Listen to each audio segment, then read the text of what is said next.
चलो बच्चों, तो आज हम लोग एसएस में चैप्टर नंबर 5 कंटिन्यू करें, जिसका नाम है मूवमेंट टुवर्ड्स इंडिपेंडेंस, हमारी आज़ादी तक की लड़ाई।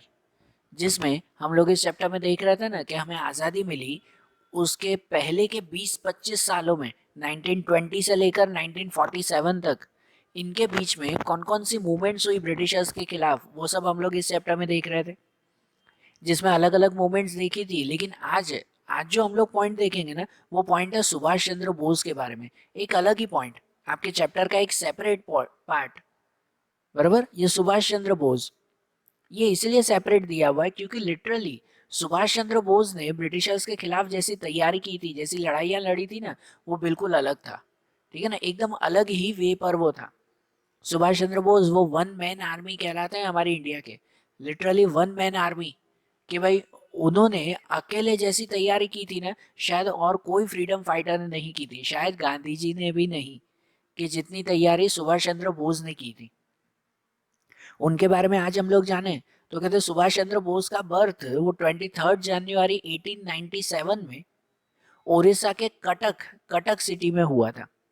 उनके फादर का नाम था राय बहादुर, राय बहादुर जानकी नाथ बोस, बराबर। और उनकी मदर का नाम था पार्वती देवी। ये जब छोटे थे ना, सुभाष चंद्र बोस जब छोटे थे, तो उनके बारे में प्रेडिक्शन हुआ था, मतलब उनके बारे में जो वो भविष्यवाणी हुई थी कि ये जो है वो ब्रिटिशर्स के बहुत सिंसियर सर्वेंट बनेंगे। मतलब ब्रिटिशर्स के सर्वेंट, भाई ब्रिटिशर्स के लिए काम करेंगे सुभाष चंद्र बोस, इनके लिए ये ऐसा कहा गया था। लेकिन हम सबको पता है कि जब ये बड़े हुए तो ब्रिटिशर्स के लिए नहीं काम किया, उल्टा ब्रिटिशर्स के खिलाफ इतने बड़े फ्रीडम फाइटर ये बने। इन्होंने अपनी स्टडी कलकत्ता के प्रेसिडेंट कॉलेज में अपनी स्टडी कंप्लीट की, और उसके बाद आगे की स्टडी के लिए वो इंग्लैंड गए थे। सुभाष चंद्र बोस इतने इंटेलिजेंट थे कि भाई आईसीएस की exam, ICS Indian civil service की एग्जाम, जो पूरे वर्ल्ड में, पूरी इंडिया में, वर्ल्ड में नहीं पूरी इंडिया में जो ये ली जाती है और सबसे टफ एग्जाम में से ली जाती है, उनमें इनका 4th नंबर आया था। बराबर, आईसीएस के एग्जाम में इनका 4th नंबर आया था। तो आप जस्ट इमेजिन करो कि भाई ये कितने टैलेंटेड थे। लेकिन ये जब कलकत्ता के प्रेसिडेंट कॉलेज में पढ़ते थे ना, इंग्लैंड जाने से पहले ही, तो वहाँ कलकत्ता के प्रेसिडेंट कॉलेज में इनके जो ब्रिटिश प्रोफेसर्स थे, वो ब्रिटिश प्रोफेसर्स इंडियंस के साथ बहुत बुरा बिहेवियर करते थे, इंडियंस की हमेशा इंसल्ट करते थे। कैसे, वो थे तो भाई प्रोफेसर, लेकिन स्टूडेंट की इंसल्ट करते रहता है ना। तो वैसे ये कलकत्ता के प्रेसिडेंसी कॉलेज में, वहाँ पर जो है सुभाष चंद्र बोस ने सच में ये रियलाइज किया था कि भाई जो भी ब्रिटिश प्रोफेसर्स हैं, जो भी ब्रिटिशर्स हैं, प्रोफेसर्स हैं, वो हमेशा इंडियन की इंसल्ट करते रहते हैं। और इसकी वजह से सुभाष चंद्र बोस की तब से ही, कॉलेज लाइफ से ही, इनकी इच्छा थी कि भाई ये इंडिया की इंडिपेंडेंस स्ट्रगल जो चल रही है, मतलब जो आज़ादी की लड़ाई चल रही है, उस आज़ादी की लड़ाई में ये भी जुड़ेंगे। और ये आखिरकार जुड़े। 1923 में सुभाष चंद्र बोस स्वराज्य पार्टी के साथ जुड़ गए। स्वराज्य पार्टी जो बनी हुई थी उनके साथ जुड़े वो, और बहुत जल्दी वो एक यंग पॉपुलर लीडर बन गए। बराबर, यंग पॉपुलर लीडर, सबके जो है वो फेमस हो गए ये। इवन जो गांधी जी ने सिविल डिसोबीडियंट मूवमेंट जो स्टार्ट की थी, और सिविल डिसोबीडियंट मूवमेंट में भी सुभाष चंद्र बोस ने काफी काफी अच्छी तरह से काम किया, काफी अच्छी पोजीशन पे काम किया। कितनी बार वो जेल में भी गए आजादी की लड़ाई के लिए, लेकिन कभी भी जो है वो डरे नहीं। 41 की एज में, 41 ईयर के जब ये हुए, तो उस एज में ये कांग्रेस के क्या कहते हैं, प्रेसिडेंट भी चुने गए थे। कांग्रेस कन्विक्शन के प्रेसिडेंट भी वो चुने गए थे। बराबर, मतलब कि भाई इन्होंने अपना टैलेंट हर जगह पर बताया था। लेकिन ये जब कांग्रेस में थे ना, अब ध्यान से सुनना, कि सुभाष चंद्र बोस जब कांग्रेस में थे, तब कांग्रेस की जो थिंकिंग थी, कांग्रेस में उस वक्त गांधी जी साथ में काम करते थे, तो गांधी जी की थिंकिंग और सुभाष चंद्र बोस की थिंकिंग वो काफी अलग हो गई। गांधी जी एकदम जो है वो ये नॉन वायलेंस में मानते थे, जबकि सुभाष चंद्र बोस ये मानने लगे, उनका सोचना ये हो गया कि भाई ब्रिटिशर्स नॉन वायलेंस से मानने वाले नहीं हैं, उन्हें एक बार जोर का झटका तो देना ही पड़ेगा। ब्रिटिशर्स को एक बार जो है वो दिखाना ही पड़ेगा कि हम में कितनी ताकत है, वायलेंस तो करना ही पड़ेगा। तो इसलिए गांधी जी की सोच अलग हो गई और सुभाष चंद्र बोस की सोच अलग हो गई।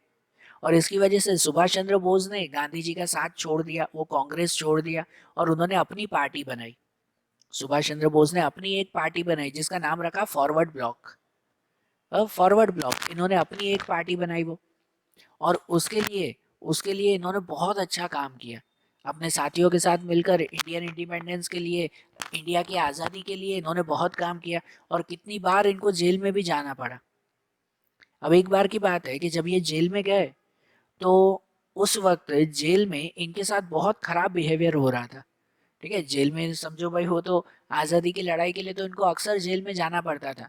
लेकिन एक बार सच में ऐसा हुआ कि जब वो जेल में गए ना, तो इनके साथ बहुत बुरा बिहेवियर होता था। तो ये सुभाष चंद्र बोस को जो है वो सही नहीं लगा, और ये इन्होंने वहां पर फास्ट शुरू कर दिया। फास्ट मतलब कि उपवास रखना शुरू कर दिया, अनटू द डेथ, मतलब मौत आए तब तक। कहते हैं ना भाई, आमरण उपवास उसे कहते हैं, कि भले जो है वो ये मर जाएं लेकिन उपवास नहीं छोड़ेंगे। भाई जब तक ब्रिटिशर्स हमारे साथ सही बिहेवियर नहीं करेंगे, हमारी बात नहीं मानेंगे, तो तब तक हम लोग ये उपवास नहीं छोड़ेंगे। और सुभाष चंद्र बोस ने ये उपवास, ये फास्टिंग शुरू कर दी उन्होंने। और इस फास्टिंग की वजह से करीबन 1 महीने से भी ज़्यादा टाइमिंग तक इन्होंने फास्टिंग की। जस्ट इमेजिन तो करो कि 1 महीने तक जो है वो भूखे रहना, इन्होंने फास्टिंग की, और इनकी इनकी तबीयत बहुत खराब हो गई। आखिरकार ब्रिटिशर्स को झुकना पड़ा, इनको जो है वो जेल से निकालना पड़ा। लेकिन इनको जेल से निकाल कर और नजर कैद में रखा गया। नजर कैद मतलब क्या, कि सुभाष चंद्र बोस को उनके ही घर में रखा गया बंद करके। मतलब सुभाष चंद्र बोस को उनके ही घर भेज दिया गया, लेकिन घर के आसपास जो है वो ये पुलिस की, क्या कह सकते हैं कि भाई, पहरेदारी रख दी, कि सुभाष चंद्र बोस अपने घर में रह सकते हैं, अपने पूरे घर में घूम फिर सकते हैं, लेकिन घर के बाहर जाना अलाउड नहीं था। सुभाष चंद्र बोस को घर के बाहर जाना अलाउड नहीं था। ऐसा उनको नजर कैद में रखा गया अपने ही घर में। तो जब जेल से छूटे तो अपने घर में जो है वो जेल में हुए, मतलब नजर कैद हुए वहां पर। लेकिन ये सुभाष चंद्र बोस थे। सुभाष चंद्र बोस की एक दूसरी खासियत ये थी कि ये बहुत जल्दी से बेस बदल लेते थे। सच में इनके बारे में हमेशा कहा जाता था कि ये इस तरह से बेस बदल के चले जाते हैं ना, कि किसी को पता ही नहीं चलता। तो सुभाष चंद्र बोस जब अपने ही घर में कैद थे ना, और इनकी तबीयत जब धीरे धीरे ठीक हुई, तो ये अपने ही घर से बेस बदल के पठान का बेस लेकर वहां से निकल गए, अपने ही घर से भाग गए। मतलब घर के बाहर जो है वो सब पुलिस वाले खड़े थे, और ये जो है वो ये बेस बदल कर, और क्या कहते हैं, प्लानिंग करके अपने ही घर से निकल गए वो। ठीक है, और कलकत्ता से निकलकर पेशावर, काबुल, ईरान और रशिया में जाके पहुंचे। ठीक है, रशिया के बाद जर्मनी के बर्लिन सिटी में जाके पहुंचे। और महीनों बाद ये अपने घर से तो भाग गए थे ना, तो पुलिस जो है वो इनको कहाँ ढूंढ रही थी पता है? इंडिया में कलकत्ता में ढूंढ रही थी, कि भाई जो है वो सुभाष चंद्र बोस न जाने कहाँ भाग गए, पूरी सिटी में ढूंढ रहे थे। और सुभाष चंद्र बोस कहाँ बैठे थे? वो इंडिया में थे? नहीं, वो तो जर्मनी में पहुंच गए। बराबर, वो तो दूसरे देश जर्मनी में पहुंच गए थे, और ये ब्रिटिशर्स वो सुभाष चंद्र बोस को इंडिया में ही ढूंढ रही थी। और तब वहां जर्मनी में बर्लिन सिटी में, वहां पे 28 मार्च 1942, ये आज भी रिकॉर्डिंग है अगर आप सुन सकते हो तो, कि भाई 28 मार्च 1942 को जर्मनी के बर्लिन सिटी में जाकर सुभाष चंद्र बोस ने वहां पे रेडियो में अनाउंसमेंट की कि भाई मैं यहाँ पर हूँ, भाई मैं बर्लिन सिटी में हूँ, और भाई मैं इंडिया के आज़ादी के लिए लड़ाई कर रहा हूँ। और पूरे वर्ल्ड में उन्होंने ये न्यूज़ पहुंचाई, सुभाष चंद्र बोस ने, कि भाई हर कोई जो है वो इंडिया की आज़ादी के लिए आगे आकर लड़ाई करे, आगे बढ़े वो। बराबर, ऐसा सुभाष चंद्र बोस ने जो है वो हर किसी को ये स्लोगन दिया, मतलब कि ये जो है वो, क्या कह सकते हैं, कि मोटिवेट किया कि आप भी इंडिया की आज़ादी के लिए लड़ो। इन्होंने ये रेडियो पे अनाउंसमेंट किया था। और इंडिया में एक बहुत बड़ा शौक लगा ये, क्योंकि सबको ये था कि भाई सुभाष चंद्र बोस तो इंडिया में कहीं पर घूम रहे हैं, लेकिन उनका रेडियो कहाँ से मिला, मतलब रेडियो पे उनकी आवाज़ कहाँ से सुनी? तो जर्मनी में। मतलब ब्रिटिशर्स ढूंढ रहे थे उनको इंडिया में, और वो बैठे थे जर्मनी में। तो सबको शौक लगा ना वो। बराबर, वहाँ जर्मनी में वहाँ पे जो इंडियंस रहते थे ना, जर्मनी में जो जो इंडियंस रहते थे, उनके साथ मिलकर सुभाष चंद्र बोस ने उनको भी मोटिवेट किया कि भाई इंडिया की आज़ादी के लिए वो भी कुछ जो है वो अपना योगदान दे, अपना कंट्रीब्यूशन दे। पता है, जर्मनी के उस वक्त के लीडर हिटलर माने जाते थे। आप लोगों ने आगे के चैप्टर में पढ़ा है, हिटलर इतने खराब लीडर, इतने स्ट्रिक्ट लीडर वो थे। हिटलर जो है वो किसी से भी इजीली नहीं मिलते थे, लेकिन सुभाष चंद्र बोस जब जर्मनी में थे ना, तो वो तो हिटलर से जाकर भी मिले थे। हिटलर से भी जाकर मिले और उनको इंडिया की आज़ादी के लिए उन्होंने बात की कि अगर पॉसिबल हो तो हिटलर भी वो इंडिया की आज़ादी के लिए हेल्प करेंगे, ऐसा वो कह के आए थे। लेकिन वो तो चलो ठीक है कि भाई आगे सब सिचुएशन चेंज हो गई, वर्ल्ड वॉर हो गया, एंड जो है वो ये हिटलर हार गया था तो वो भाग गया। नहीं तो अगर हिटलर होते ना, तो वो भी इंडिया की आज़ादी के लिए सुभाष चंद्र बोस को सपोर्ट देते, है कि नहीं। देखो ये सुभाष चंद्र बोस की जो है वो ताकत थी। उसके बाद उसके बाद जो है वो जापान में, यहाँ जर्मनी से जो है वो निकल कर सुभाष चंद्र बोस आगे पहुंचे जापान में। जापान में उनकी मुलाकात हुई एक पर्सन से जिनका नाम था राज बिहारी बोस। नाम ध्यान से सुनना। सुभाष चंद्र बोस की मुलाकात जापान में किससे हुई? राज बिहारी बोस से। वहाँ राज बिहारी बोस ने जापान में, जो भी जापान में क्या कह सकते हैं कि इंडियंस थे, या जो भी जेल में बंद इंडियंस थे, उन सबके साथ मिलकर एक बहुत बड़ी सेना उन्होंने बनाई थी। काफी बड़ी उन्होंने सेना बनाई थी, ठीक है। और सिर्फ जापान ही नहीं, आसपास के देशों से भी, आसपास के प्लेसेस से भी, जैसे मलाया, सुमात्रा, जावा, हांगकांग, बर्नियो, अंडमान, बर्मा, ठीक है। इन सब जगहों से मिलकर जो जो इंडियंस थे ना, उन सभी इंडियंस से मिलकर किसने, राज बिहारी बोस ने एक सेना बनाई थी, जिस सेना का नाम रखा था उन्होंने आजाद हिंद फौज। क्या था वो? आजाद हिंद फौज, इंडियन नेशनल आर्मी के। राज बिहारी बोस ने जापान में ये सेना तैयार की थी और उनके वो लीडर थे। लेकिन कुछ टाइम बाद जब राज बिहारी बोस जो है वो रिटायर हुए तो उसके बाद उसका लीडर बनाया गया ये सुभाष चंद्र बोस को, ठीक है ना। मतलब अब सुभाष चंद्र बोस वो ये आज़ाद हिंद फौज के लीडर थे, ठीक है। Indian independence league, Azad Hind फौज, इंडियन इंडिपेंडेंस लीग, उनके ये लीडर बने, बराबर। और तब तब इनको जो है वो टाइटल मिला, जो टाइटल था नेताजी, नेताजी सुभाष चंद्र बोस हम लोग कहते हैं ना। तो वो टाइटल इनको यहाँ पे परफेक्टली मिला था, आज़ाद हिंद फौज के जब वो लीडर बने थे तब। और लीडर बनकर उन्होंने उस सेना को बहुत बढ़ाया। दूसरे जो भी इंडियंस थे, उन इंडियंस को जो है वो उन्होंने अपने सपोर्ट में लेकर अपनी सेना में ज्वाइन किया, सभी इंडियंस को अपनी सेना में ज्वाइन किया। इनके अलावा इनके अलावा जो है वो जो जो भी सेना में लोग थे, उनको ये मोटिवेट करते, उनको जो है वो क्या कह सकते हैं कि भाई ट्रेनिंग देते कि किस तरह से हमें इंडिया में लड़ाई करनी है, बराबर। इनका वो स्लोगन था जो आप सबको शायद ध्यान होगा, कि वो कहते हैं ना कि तुम मुझे खून दो मैं तुम्हें आज़ादी दूंगा, बराबर। ये नेताजी सुभाष चंद्र बोस अपने सभी इंडियन साथियों को कहते थे। वो ये कहते थे कि तुम मुझे खून दो। खून दो मतलब कि भाई अपनी जान मेरे नाम पर कर दो, कि भाई तुम भले मरने के लिए भी तैयार हो जाओ और उसके बदले में मैं तुम्हें आज़ादी दूंगा। क्योंकि सुभाष चंद्र बोस की प्लानिंग थी। अब ये भी पॉइंट है, ध्यान से सुनना, कि सुभाष चंद्र बोस एक्चुअली क्या करना चाहते थे। कि सुभाष चंद्र बोस की है ना एक प्लानिंग थी, कि देखो वो जापान में सेना क्यों बना रहे थे, आपके माइंड में नहीं आ रहा है कि भाई लड़ाई तो इंडिया में लड़नी चाहिए, इंडिया में प्रॉब्लम है, तो वो जापान में बैठकर सेना क्यों बना रहे थे? वो इसलिए सेना बना रहे थे क्योंकि उनकी प्लानिंग ये थी कि जापान में बैठकर वो एक बहुत बड़ी सेना तैयार करेंगे और वो पूरी सेना लेकर वो इंडिया में, दिल्ली में अटैक करेंगे। ब्रिटिशर्स का मेन जो है वो पार्ट, या समझो मेन वो ऑफिस कहाँ पर है, मेन जो है वो उनकी जगह कहाँ पर है, दिल्ली में, बराबर ना। तो सुभाष चंद्र बोस ने ये प्लानिंग करके रखी थी कि भाई वो अपनी एक बहुत बड़ी सेना तैयार करेंगे, हजारों की सेना, और वो सेना लेकर सीधा दिल्ली के ऊपर अटैक कर देंगे। और दिल्ली पे अटैक करके ब्रिटिशर्स को वहां से ऑन द स्पॉट भगा देंगे। जैसे पहले के समय में होता था ना, राजा महाराजा एक दूसरे के ऊपर अटैक करते थे, वैसे ही सुभाष चंद्र बोस ने अपनी पूरी प्लानिंग करके रखी थी कि बस एक बार सेना तैयार हो जाए बड़ी, और उसके बाद सीधा जो है वो वहां पर अटैक कर देंगे वो, ठीक है ना। तो यहाँ पर जो है वो सुभाष चंद्र बोस की ये प्लानिंग बहुत बड़ी थी।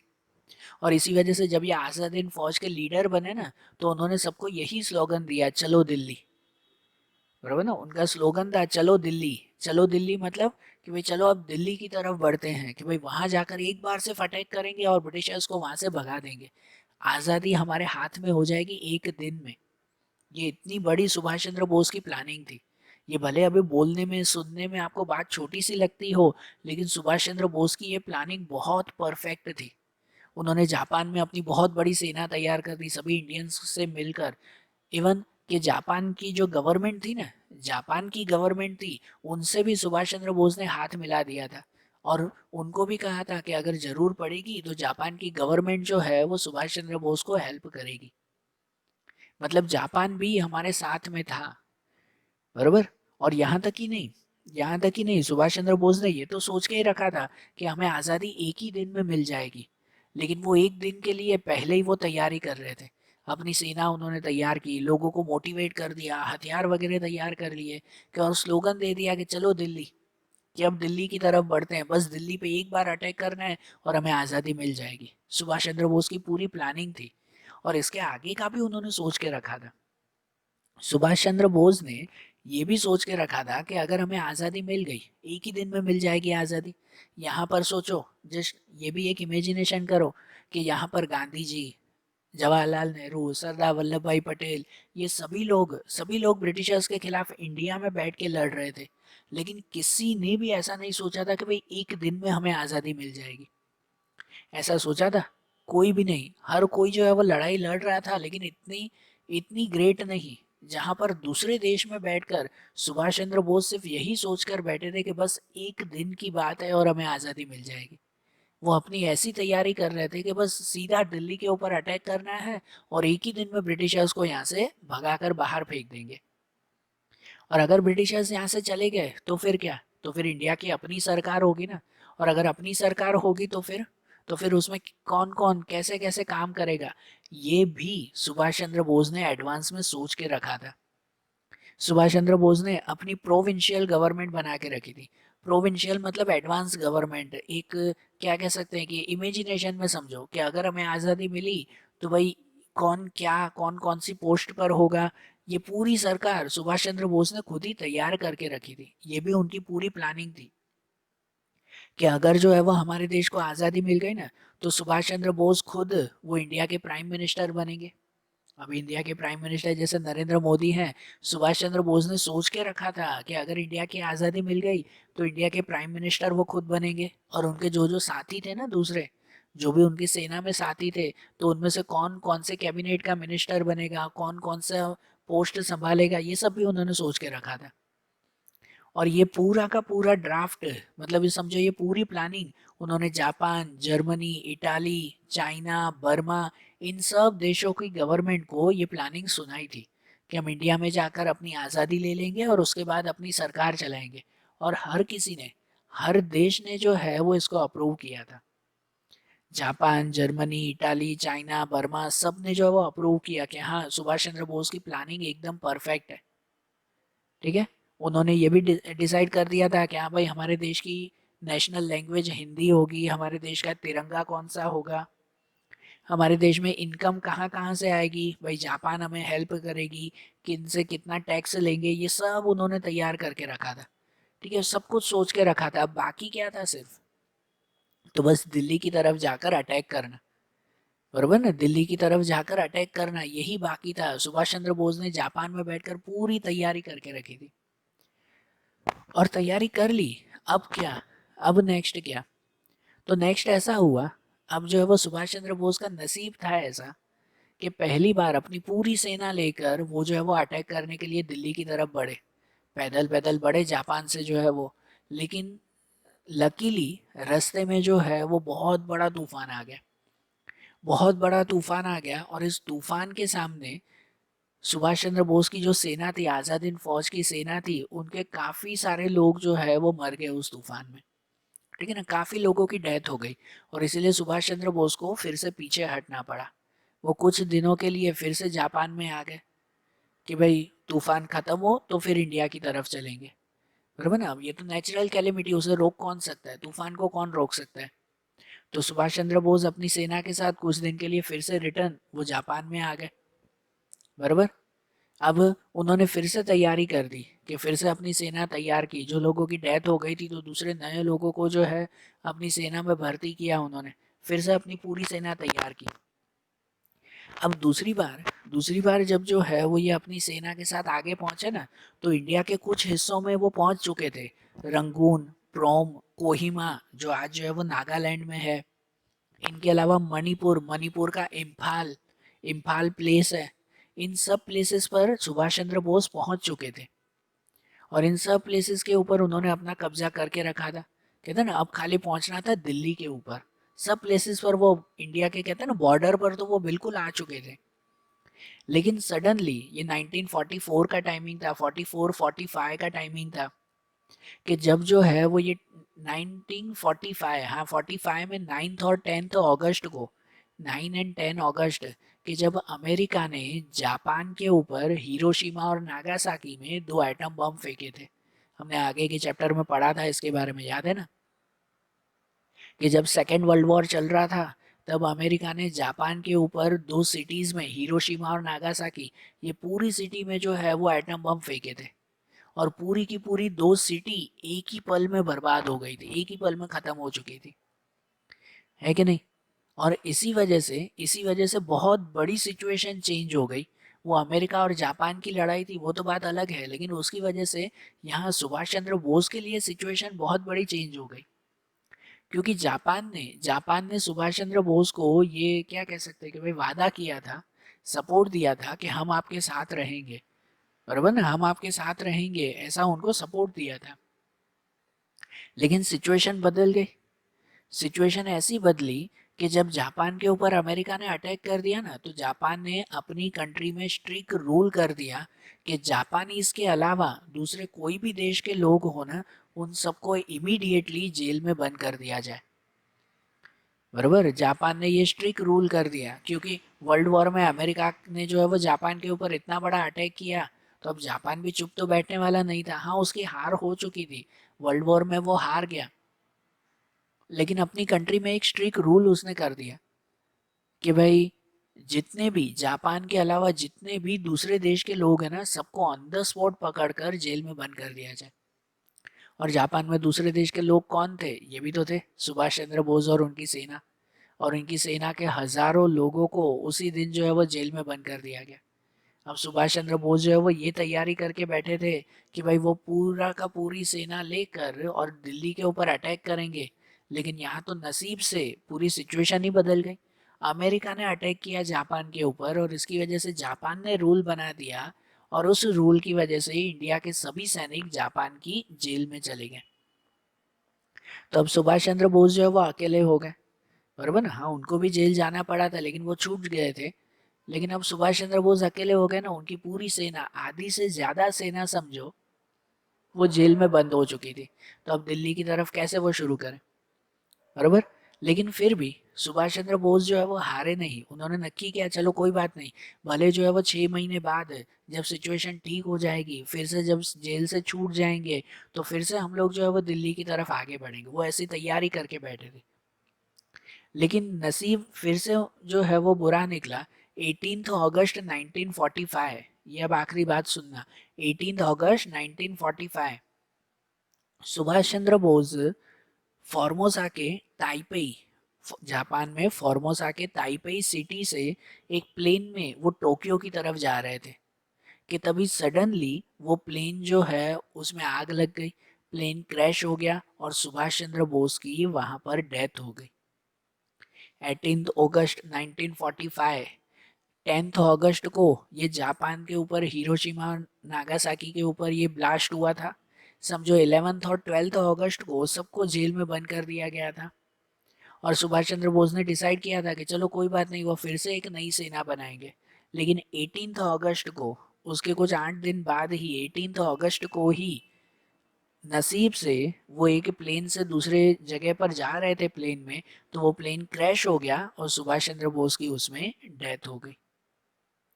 अब क्या, अब तो आगे कुछ भी नहीं हो सकता ना। अब डेथ के आगे वो क्या करें।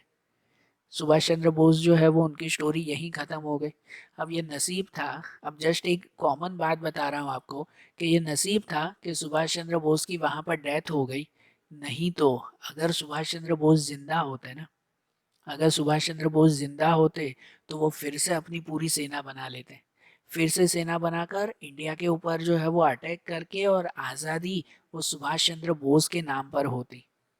और आज आज जो हम लोग गांधी जी को कहते हैं ना कि भाई गांधी जी ने हमें आज़ादी दिलाई, ठीक है, हाँ ठीक है, गांधी जी ने आज़ादी दिलाई, वो बात सही है कि भाई गांधी जी ने बहुत वर्क किए हैं कि गांधी जी ने आज़ादी दिलाई। इसकी वजह से आज जो है वो इंडिया में जितने भी नोट हैं हर एक नोट पर हम लोग गांधी जी का जो है वो फोटोज देखते हैं ना, हर करेंसी पर गांधी जी का फोटो है, देखते हैं कि नहीं। अगर अगर जो है वो हिस्ट्री में ये सिचुएशन बदलती ना, अगर सुभाष चंद्र बोस की प्लेन क्रैश में डेथ न होती ना, तो सुभाष चंद्र बोस यहाँ पर इंडिया में आकर हमें आज़ादी दिलवाते। उनकी इतनी प्लानिंग थी। और आज जो हम लोग कहते हैं कि हमारी आज़ादी गांधी जी ने दिलवाई, तो आज हम लोग कह रहे होते हैं कि हमारी आज़ादी सुभाष चंद्र बोस ने दिलवाई, कि उन अकेले ने इतनी प्लानिंग करके बैठी थी, बरोबर। और जो हर एक नोट के ऊपर हम लोग गांधी जी का फोटो देखते हैं ना, शायद वो सुभाष चंद्र बोस का फोटो हो जाता कि भाई आज़ादी उन्होंने दिलवाई है। लेकिन उनकी तो नसीब से डेथ हो गई कि उसके आगे फिर क्या कर सके। फिर भी कितनी जगह पर ऐसे माना जाता था कि सुभाष चंद्र बोस की डेथ हुई नहीं है, कि भाई शायद उनकी डेड बॉडी मिली नहीं है। ये आज तक ऐसा कोई काफ़ी जगह पर माना जाता है कि सुभाष चंद्र बोस बहुत जल्दी बेस बदल लेते हैं। हमने स्टार्टिंग में भी पढ़ा था कि शायद सुभाष चंद्र बोस बेस बदल कर कहीं और चले गए थे और सुभाष चंद्र बोस की डेथ हुई नहीं है, ऐसा माना जाता है। कितने लोग ऐसा मानते हैं, जबकि कितने लोग ऐसा मानते हैं कि नहीं, उस प्लेन क्रैश में जो है वो उनकी डेथ हो चुकी। लेकिन ये मिस्ट्री आज तक अनसॉल्व है। पर सुभाष चंद्र बोस का समझो नसीब था कि वो इंडिया तक नहीं पहुंच पाए। अगर वो इंडिया में अपनी सेना लेकर पहुंच जाते ना, तो हमें जो है वो आज़ादी शायद 2 साल पहले ही मिल जाती। 1947 में नहीं, 1945 में ही हमें आज़ादी मिल जाती। और इसके अलावा हमारी इंडिया की आज़ादी शायद कुछ अलग ही होती, बरोबर ना। हर जगह जो गांधी जी का नाम सुनते हैं, जवाहरलाल नेहरू, वल्लभ भाई पटेल, उसकी जगह पर हम लोग नाम सुनते हैं सुभाष चंद्र बोस का, कि हाँ उन्होंने हमें आज़ादी दिलवाई, ऐसा सुनते। ठीक है, अब ये तो नसीब था जो हुआ फिर, बरोबर। तो देखो, आज जैसे सुभाष चंद्र बोस के बारे में हमने देखा ना, ये पॉइंट्स हमने सुने। अब ऐसे ही उनके बारे में या आगे के जो पॉइंट्स हैं वो अब हम लोग अगले वीडियोस में देखेंगे। Okay, thank you.